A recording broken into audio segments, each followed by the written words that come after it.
There is an old Spanish song that goes like this: "Who will give me a ladder so that I may climb up to the cross and remove the nails from Jesus of Nazareth?" When we see Jesus on the cross, our hearts are filled with sorrow that someone who loved so much should have to suffer like that and die like that.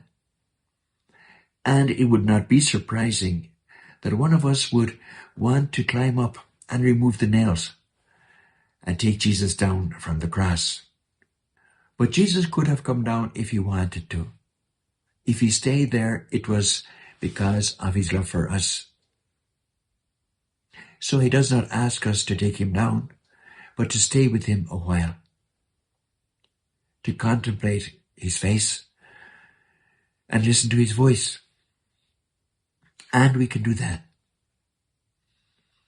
Now, we are at the beginning of Holy Week, and Jesus invites us to go with him on a journey.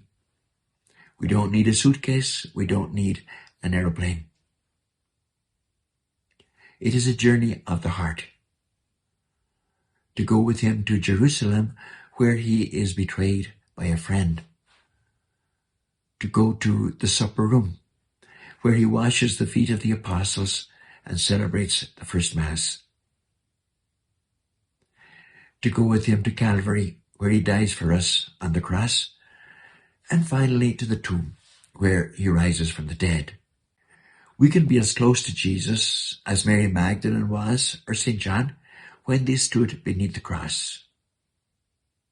All we need is a little time, a little silence.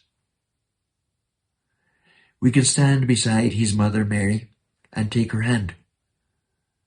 We can contemplate the face of Jesus and listen to his voice.